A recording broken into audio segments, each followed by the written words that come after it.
কিন্তু আপনার কাছে কখনো মনে হয় নাই শেখ হাসিনার ডাইরেক্ট ব্লেসিং না থাকলে, ডাইরেক্ট অংশগ্রহণ না থাকলে তাদের পক্ষে কোনোদিন এই লুটপাট করা সম্ভব না? এটা কি বললেন? এটা কি বললেন খালেদ? আপনি আওয়ামী লীগ সরকারের মন্ত্রী ছিলেন, সেই সময় আওয়ামী লীগ সরকারের থেকে আপনার শেখ হাসিনা, আমরা যদি এইভাবে বলি যে আপনার মন্ত্রিত্ব কেড়ে নেন, দল থেকে বাদ দেন এবং আপনাকে আসলে কারাগারেও যেতে হয়। উপর থেকে আমরা যেটি জেনেছি যে আপনি হজ, তাবলিগ জামাত তা নিয়ে কথা বলেছিলেন, কিন্তু ভেতর থেকে আমরা যা শুনেছি সেটি হচ্ছে যে আপনার প্রধানমন্ত্রীর পুত্র জনাব সজীব ওয়াজেদ জয়কে নিয়ে প্রশ্ন করা, সে সময়কার প্রধানমন্ত্রীর পুত্র সজীব ওয়াজেদ জয়কে নিয়ে প্রশ্ন করায় আপনার, আমি এটাকে পরিণতি বলবো না, আপনাকে এই ঘটনার মধ্যে দিয়ে যেতে হয়েছিল। আপনি কি এই বিষয়ে কিছু বলবেন? প্রশ্ন করা এবং না করা হলো আমার চরিত্র বৈশিষ্ট্য। আমি যে কোনো বিষয়ে যে কাউকে আমি প্রশ্ন করেছি। আমি 1964 সালে অপের নির্বাচনে জনাব শেখ মুজিবুর রহমানকে প্রশ্ন করেছি এবং এমন কথাও বলেছি যে আপনি জাতীয়ভাবে যেমন গুরুত্বপূর্ণ, আমি আমার যত বয়স এবং অবস্থানগত কারণে আমি আমার জায়গায় তেমনি আন্তরিক, সৎ এবং নিষ্ঠাবান। তাই আপনি যে প্রস্তাব গ্রহণ করেছেন মনোনয়নের ক্ষেত্রে, এ ব্যাপারে আমার আপত্তি আছে। তাই আমি আপনাকে যেটা বলবো, আমি জয় সম্পর্কে কোনো কথাই বলিনি এবং জয় আমাকে কোনোদিন কোনো কথা বলেনি। জয় তথ্য প্রযুক্তি মন্ত্রণালয়ের উপদেষ্টা ছিলেন, প্রধানমন্ত্রী তথ্য মন্ত্রণালয়ের না, তথ্য যোগাযোগ মন্ত্রণালয়ের প্রধানমন্ত্রীর উপদেষ্টা ছিলেন। তিনি তাকে কি উপদেশ দিয়েছেন তা জানি না, আমাকে কোনো উপদেশ দেননি। বরঞ্চ আমি একদিন জয়কে বলেছিলাম বঙ্গবন্ধু স্যাটেলাইটের ব্যাপারে যে বাবারে এইটার কি করব। সে আমাকে স্পষ্ট করে বলেছিল যে বড় মামা, আপনি চায়না আর আমেরিকা সম্পর্কে সতর্ক হবেন। তবে যে কথাটি বলা হয় বাংলা ভাষায় কিন্তু অনেক রকম ব্যাপার আছে, সেটা বাক্য গঠনে। আমি বলেছি জয়কে, কথা আমি বলেছি সেটা জয়কে প্রশ্নবোধক না। আমি বলেছি জয় হলো প্রধানমন্ত্রী শেখ হাসিনার পুত্র, জয় হলো বঙ্গবন্ধু শেখ মুজিবের দৌহিত্র, এই হিসাবে। কিন্তু চাটুকার খোসামতকারীরা শেখ হাসিনাকে কি বুঝাইছে আমি জানি, এবং তবে বিষয়টা কিন্তু এখানে না। ওকে ওকে, আমি একটু মাঝখানে একটু বলি। তার মানে আছে আপনি এটুকু প্রশ্ন করার জন্য আপনার মন্ত্রিত্ব চলে গেল আওয়ামী লীগে?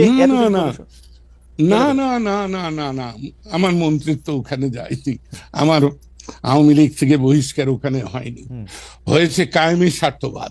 আমি শাসন ব্যবস্থায় আওয়ামী লীগের অভ্যন্তরে যে লুটেরা শ্রেণী, আমি নাম ধরে বলি, শেখ সেলিম, হাসনাত আব্দুল্লাহ, লিটন থেকে শুরু করে প্রত্যেকের সম্পর্কে আমি প্রশ্ন তুলেছি। শেখ হাসিনা সম্পর্কে আপনি কোনো প্রশ্ন তুলছিলেন?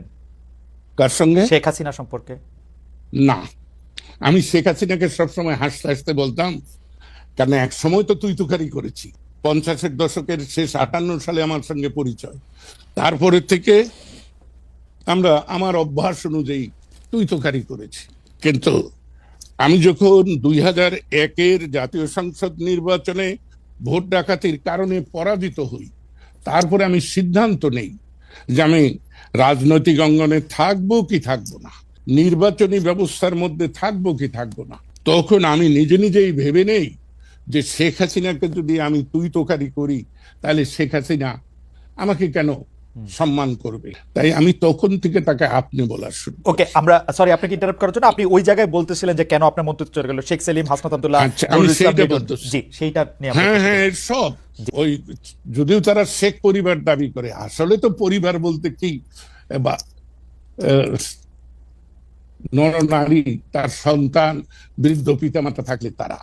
আপনি যাদের কথা বলছেন যে শেখ সেলিম, হাসনাত আব্দুল্লাহ, জনাব লিটন, তারা আসলে রাইটলি আপনি পয়েন্ট আউট করছেন যে তারা বিভিন্ন ধরনের লুটপাটে অংশ নিচ্ছে এবং আপনি সেটা নিয়ে প্রশ্ন তুলেছেন। কিন্তু আপনার কাছে কখনো মনে হয় নাই শেখ হাসিনার ডাইরেক্ট ব্লেসিং না থাকলে, ডাইরেক্ট অংশগ্রহণ না থাকলে তাদের পক্ষে কোনোদিন এই লুটপাট করা সম্ভব না? এটা কি বললেন? এটা কি বললেন খালেদ?